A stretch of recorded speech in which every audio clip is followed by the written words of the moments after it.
Supreme court ने SIR को लेकर फैसला सुनाया। उसके बाद कांग्रेस पार्टी और उसका पूरा इकोसिस्टम बौखला गया है, पगला गया है। आप ये समझ लीजिए, बस ये हालत है कि हाथ में जैसे गुम्मा लेके पागल घूमता है ना, वैसे ये लोग घूम रहे हैं।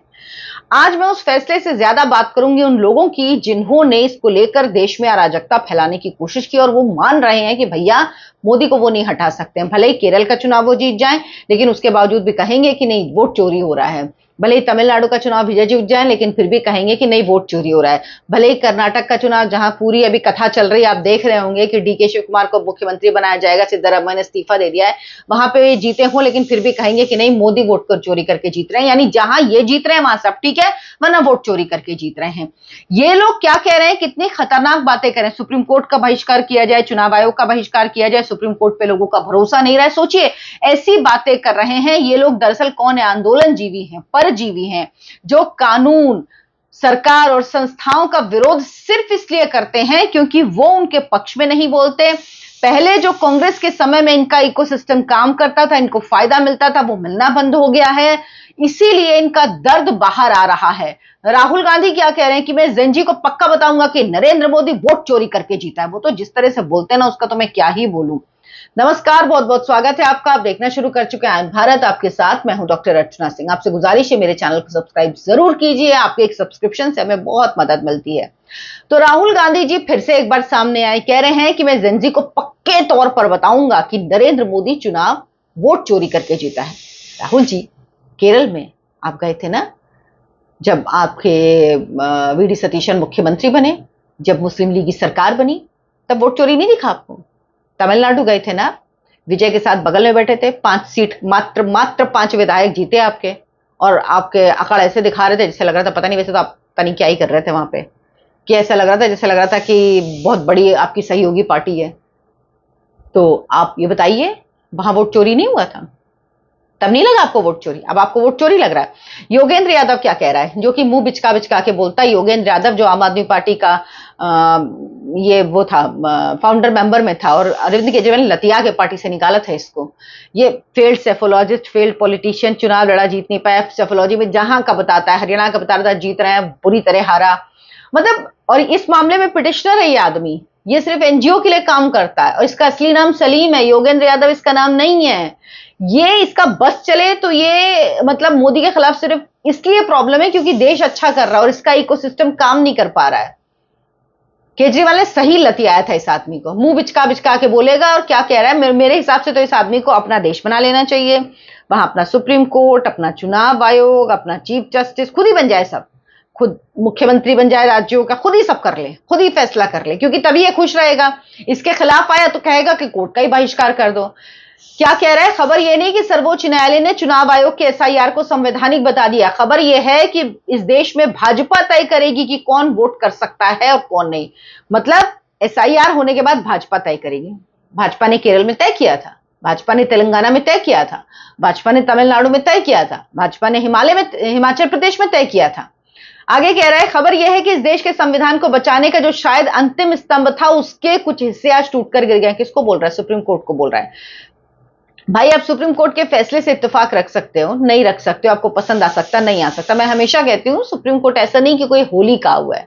आपके फैसले से आप सहमत हो सकते हैं, सहमत हो सकते हैं, कई बार ऐसा होता है। लेकिन एक संस्थान पर, एक संस्था पर आप कैसे सवाल उठा रहे हो? आप कह रहे हो कि संस्था का बहिष्कार करना चाहिए, आप कह रहे हो कि उसके हिस्से टूटकर गिर गए, आप कह रहे हो कि ये फैसला तो पहले ही तय हो चुका था, मुझे पता था अगस्त में तय हो चुका, इसीलिए मैं नहीं गया, क्योंकि ये पिटिशनर है इस मामले में। लेकिन ये नहीं गया, कह रहा मैं इसीलिए नहीं गया फैसले के टाइम पे कोर्ट में, क्योंकि मुझे पता था फैसला क्या आना है। मतलब आप क्या कर रहे हो आखिर? और देश के लोगों को भड़का रहे हो। आगे कह रहा है कि मेरे एक मित्र हैं जिन्हें मैं बेहद संयमित स्वभाव का मानता हूं। सवाल पूछा, चुनावों का बहिष्कार करना भले ही आत्मघाती कदम हो सकता है, लेकिन क्या कार्यपालिका से जुड़े मामलों में सुप्रीम कोर्ट का बहिष्कार करना एक संभावित कदम हो सकता है? क्या ऐसा सार्वजनिक रूप से घोषित करना अदालत की अवमानना माना जाएगा? मैं उन्हें क्या जवाब दूं? दरअसल खुद आदमी कह रहा है, जो इसके अंदर चल रहा है ना, वो बोल रहा है। ये इन जैसों को तो ना जेल के अंदर डाल के, किसान आंदोलन में ये आगे आगे था। राहुल गांधी की भारत जोड़ो यात्रा में राहुल गांधी के पूरा जो उसका तय करने वाला, उसका वो बनाने वाला, उसमें सारे एनजीओ, यही आदमी है। ये यही करता है। ये देश तोड़ने वाले लोग हैं, ये लोग यही काम करते हैं। और मेरे से इनके लिए अच्छी भाषा की उम्मीद मत रखिएगा। मैं बहुत संयमित भाषा का इस्तेमाल कर रही हूँ, ये लोग ये भी डिजर्व नहीं करते हैं एक्चुअली। जितने नीच प्रकृति के लोग हैं ये। मतलब अगर इनके मतलब का फैसला है तो ठीक है। 10 महीने कोर्ट ने सुनवाई की है, बिहार के समय से ये केस चल रहा है कोर्ट में, सुप्रीम कोर्ट में, और सब कुछ सुन के सारे जवाब दिए हैं, तब ये कह रहे हैं क्योंकि मेरे मन का फैसला नहीं आया तो बेकार है, मेरे मन का फैसला आएगा तभी सब ठीक है। प्रशांत किशोर क्या कह रहे हैं, जनसुराज वाले, पता होगा जो बहुत बड़े वाले वो चुनाव रणनीतिकार जो दूसरों को चुनाव जिताते थे, खुद ऐसा हाल हुआ कि बिहार में सारी सीटों पर जितने अपने उम्मीदवार खड़े करते सबकी शायद जमानत जब्त हो गई, एक भी सीट नहीं जीत पाए। वो क्या कह रहे हैं, आम लोगों को सुप्रीम कोर्ट और चुनाव आयोग पर कोई भरोसा नहीं रहेगा, कोई फर्क नहीं पड़ता क्या निर्णय दे। अरे भैया क्या आदमी हो तुम यार, कुछ तो शर्म करो, कुछ तो शर्म करो, क्या बोल क्या रहे हो। और क्या कह रहे हैं प्रशांत भूषण, ये भी वकील हैं बड़के वाले, ये भी इस मामले में पिटिशनर थे, ये भी पहले आम आदमी पार्टी में थे, ये भी वहां से लतिया के निकाले गए थे।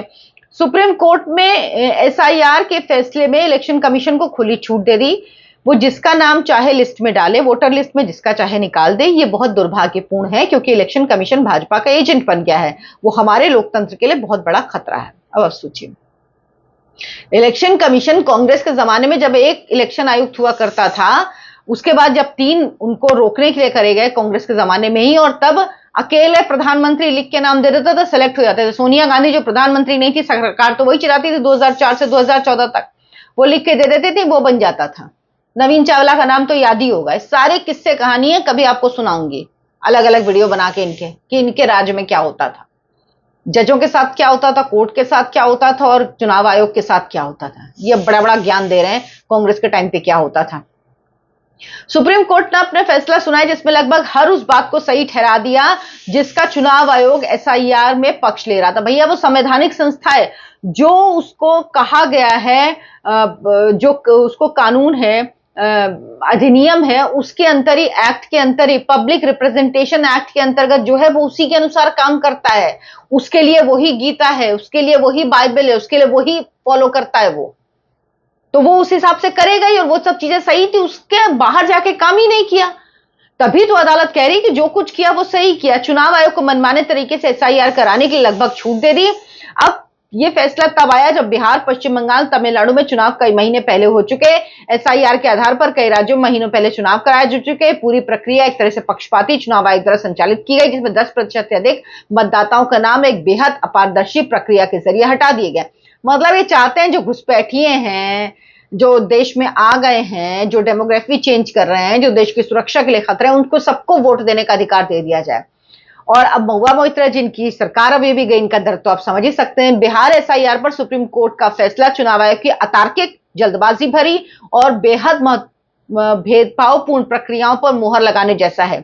इन्हीं प्रक्रियाओं की वजह से बंगाल एसआईआर के बाद 27 लाख वैध मतदाता वोट नहीं डाल पाए और उनका भविष्य आज भी अधर में है। न्याय केवल होना ही नहीं चाहिए बल्कि होता हुआ देखना भी चाहिए। वाह वाह वाह वाह वाह वाह, क्या बात कही महुआ मोइत्रा जी आपने। ममता बनर्जी तो चाहती थी ना सारे घुसपैठिए रहें, और तस्वीरें भी आप तो देख ही रही होंगी। अब जो तस्वीरें दिख रही हैं, किस तरह से घुसपैठिए बॉर्डर के पास चले गए खुद भाग के। शुभेंदु अधिकारी की बीजेपी की सरकार बनने के बाद तो बता रहे हैं कि हमारे पास, हम बांग्लादेश के हैं लेकिन हमारे पास आधार कार्ड भी है, हमारे पास ड्राइविंग लाइसेंस भी है, हमारे पास वोटर आईडी कार्ड भी है, हम 2-2 बार वोट दे चुके हैं, हम 3-3 बार वोट दे चुके हैं, लेकिन हम बांग्लादेश के। खुद बोल रहे हैं भाई, किसी और की जरूरत नहीं। अब तो कुछ शर्म करिए आप जैसे लोग, लेकिन आप जैसे लोगों को शर्म नहीं आती, इसलिए जनता ने बाहर बिठा दिया आप लोगों को कि आप लोग निकलिए यहां से, इतनी बुरी स्थिति की है आपकी, आप लोग इस लायक हैं। राजदीप सरदेसाई, इनका भी दर्द झलकेगा, जाहिर सी बात है, क्योंकि इनकी पत्नी टीएमसी में है, तो अब बोलेंगे ही ना। तो क्या कह रहे हैं, सुप्रीम कोर्ट ने इलेक्शन कमीशन के एसआईआर कराने के अधिकार को बरकरार रखा। ये चाहते थे कि ये अधिकार खत्म हो जाए, राजदीप सरदेसाई या इनकी बीवी सागरिका घोष या फिर ममता बनर्जी को किसी को दे दिया जाए कि नहीं नहीं आप करा लीजिए एसआईआर, आपकी अपनी मर्जी से करा लीजिए। लेकिन एक सवाल ऐसा है जिसे अब तक सर्वोच्च अदालत ने जवाब नहीं दिया, उन लाखों वैध भारतीय नागरिकों का क्या होगा जो एसआईआर से बाहर रह गए? क्या केवल इसलिए कि एसआईआर जल्दबाजी में कराया गया और उससे लॉजिकल डिस्क्रिपेंसी एल्गोरिदम का इस्तेमाल किया गया, वे अपने संविधान प्रदत्त वोट देने के अधिकार और कल्याणकारी सुविधाओं से वंचित हो जाएंगे? आखिर सुप्रीम कोर्ट इस सबसे बड़े सवाल का जवाब कब देगा? सुप्रीम कोर्ट ने सबसे बड़े सवाल का जवाब, महुआ मोइत्रा जी आप भी सुन लीजिए, प्रशांत किशोर जी आप भी सुन लीजिए, योगेंद्र यादव जी आप भी सुन लीजिए, आप सब सुन लीजिए और राजदीप सरदेसाई जी आप भी सुन लीजिए, दिया है। और मैं आपको बता देती हूं क्या कहा है सुप्रीम कोर्ट ने इस बारे में। सुप्रीम कोर्ट ने इस फैसले के मुद्दे को स्पष्ट रूप से संबोधित किया और कहा कड़े सुरक्षा प्रावधान भी लगाए हैं। सुप्रीम कोर्ट क्या कह रहा है कि वोटर लिस्ट से नाम हटने का मतलब नागरिकता खत्म होना नहीं है, यह केवल चुनावी प्रक्रिया से जुड़ा वैधानिक मसला है। क्योंकि वाकई जो चुनाव आयोग है वो किसी की नागरिकता तय नहीं करता, लेकिन वो संबंधित विभाग को भेज देगा, होम मिनिस्ट्री को भेज देगा। अब जिन लोगों के नाम हटाए गए हैं उनके मामलों को 4 हफ्ते के अंदर नागरिकता अधिनियम के तहत समक्ष प्राधिकरण के पास भेजा जाए, सत्यापन होने पर फिर से उनके नाम बहाल किए जाएं। मतलब जो होम मिनिस्ट्री जिसके पास ये अधिकार है कि नागरिकता अधिनियम के तहत कि वो तय कर पाए भारत का नागरिक है या नहीं है, वो तय करेगा, वो पात्रता बताएगा और उसके बाद ये नाम जुड़ जाएंगे। सीधी सी बात है। और जो नहीं है उसका नाम क्यों जुड़ेगा, उसका नाम जुड़ना क्यों चाहिए, ये भी सवाल है भाई। पहले से दर्ज मतदाताओं के पक्ष में पात्रता की एक पूर्व धारणा लागू होती है, यानी चुनाव आयोग बिना उच्च स्तर के सत्यापन के मनमाने ढंग से नाम नहीं हटा सकता।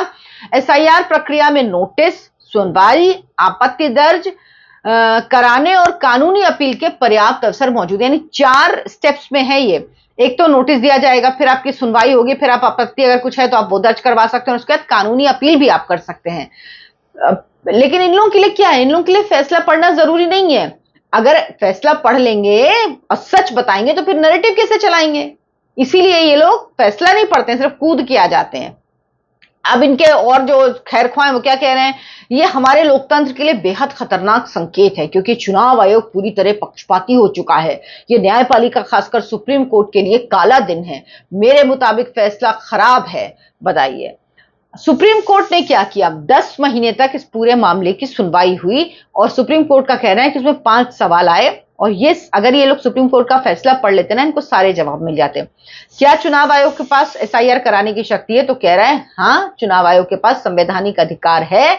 उसने कोई भी काम अपने अधिकारों के बाहर जाकर नहीं किया। एसआईआर कराने का चुनाव आयोग का अधिकार है। भैया चुनाव आयोग पहले भी एसआईआर कराता रहा है, अब इनको क्यों परेशानी, क्योंकि पहले भैया इनका मनमानी चलती होगी, या अब जो आ गए हैं घुसपैठिए पिछले 10-15 सालों में इनको लग रहा है कि ये बहुत है और ये हमारे वोटर हो गए, ये बाहर ना जाएं क्योंकि वो ज्यादातर किस धर्म के आप जानते हैं।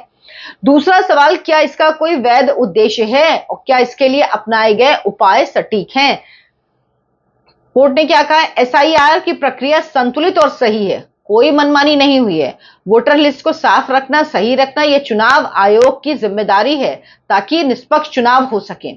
अब जनप्रतिनिधित्व कानून, जनप्रतिनिधित्व अधिनियम जो है पीपल रिप्रेजेंटेशन एक्ट और संबंधित नियमों के विपरीत है क्या एसआईआर, ये सवाल था।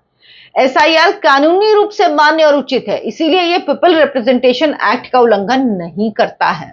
ये कहा है कौन वोट दे सकता है, कौन नहीं दे सकता, कौन चुनाव लड़ सकता है और वोटर लिस्ट कैसे बनेगी, यही कानून जो ये है आरपी एक्ट है, रिप्रेजेंटेशन ऑफ पीपल एक्ट, यही तय करता है। अब चुनाव आयोग के पास जानकारी या दस्तावेज मांगने का अधिकार है, बिल्कुल है। दस्तावेजों की मांग की उन्हें मनमाना नहीं कहा जा सकता। आधार कार्ड समेत 11 दस्तावेज चुनाव आयोग ने मांगे थे। एसआईआर के तहत जिन लोगों के नाम कटे उनका क्या होगा, तो कहा है कि जिनके नाम कटे हैं 4 हफ्ते के भीतर नागरिकता तय करने वाली संबंधित सरकारी एजेंसी को भेजने होंगे। उस एजेंसी को संबंधित लोगों को नोटिस देना होगा, उन्हें अपनी बात रखने का मौका दिया जाएगा और चुनाव से पहले फैसला कर लिया जाएगा। अब जो ये महुआ मित्रा और ये लोग कह रहे हैं कि चुनाव में इन लोगों को वोट, अगर चुनाव की तारीखें टाल दी जाती, राष्ट्रपति शासन लग जाता, तो यही लोग छाती पीट पीट के रो रहे होते कि अरे पश्चिम बंगाल में तो राष्ट्रपति शासन लगा दिया, ये चाल है, चुनाव आयोग केंद्र सरकार से मिला हुआ है, मोदी ने चुनाव आयोग को कहा कि राष्ट्रपति शासन लगा दो, इसलिए अगर समय पे चुनाव नहीं होता तो ये लोग ये रो रहे होते। इनको चित भी मेरी पट भी मेरी, और बाकी आप समझ लीजिए अपने आप से। वो लोग हैं ये लोग। 10 राज्यों में हुआ है अभी तक और 3 केंद्र शासित प्रदेशों में एसआईआर हुआ है, जिसमें से 9 राज्य और 3 केंद्र शासित प्रदेश मतलब दूसरे फेज में हुए। इसमें मध्य प्रदेश, राजस्थान, छत्तीसगढ़, गुजरात, यूपी, पश्चिम बंगाल, तमिलनाडु, केरल, गोवा, पुडुचेरी, लक्षद्वीप, अंडमान निकोबार, जिसमें से 5 राज्यों में चुनाव भी हो चुके हैं। बिहार में हो चुके हैं, बिहार में 65 लाख वोट कटे, पश्चिम बंगाल में 90.83 लाख वोट कटे, तमिलनाडु में 97 लाख वोट कटे, पुडुचेरी में 9.18 लाख वोट कटे और केरल में 53,229 वोट कटे। अब आप मुझे बताइए कि ये लोग केरल और तमिलनाडु में क्यों नहीं रो रहे हैं, ये लोग यहीं क्यों रो रहे हैं। क्योंकि यहां पर इनकी सरकार नहीं आ पाई। अगर इनकी सरकार आ जाती तो सही रहता। अब ये योगेंद्र यादव ने क्या कहा है, मैं एसआईआर के फैसले को सुप्रीम कोर्ट सुनने नहीं गया। इस मामले में याचिकाकर्ता होने के नाते और अदालत के सामने अपनी बात रखने का सम्मान मिलने के बावजूद मुझे उम्मीद, बेचैनी या कम से कम जिज्ञासा तो होनी चाहिए थी, लेकिन ऐसा कुछ नहीं था। मामला बहुत पहले ही तय हो चुका था। हम केवल उसके लिखित फैसले और उसकी बारीकियों का इंतजार कर। कितना दुष्ट आदमी है ये कि कह रहा फैसला पहले हो चुका। समझ रहे हैं इसको, ये क्या दुष्ट आदमी है। मामला प्रभावी रूप से तब तय हो गया जब सर्वोच्च अदालत ने चुनाव आयोग को बिना फैसला दिए बिहार चुनाव जल्दबाजी में कराने की अनुमति दे दी। मतलब सब कुछ जल्दबाजी में, सब कुछ गलत है। सरकार गलत, चुनाव आयोग गलत, कोर्ट गलत, सब गलत। बस ये हैं जो ये अब अवतार उतरे हैं ऊपर से नीचे। इन लोगों को तो क्या बोलूं मैं। आप क्या सोचते हैं इन लोगों पर, जरूर कमेंट करके मुझे बताइएगा। इस वीडियो को लाइक जरूर कीजिए, शेयर कीजिए और ज्यादा से ज्यादा लोगों तक पहुंचाइए। चैनल को सब्सक्राइब कीजिए, बहुत मदद मिलती है मुझे आपके अच्छे अच्छे वीडियो बनाने के लिए। धन्यवाद, नमस्कार।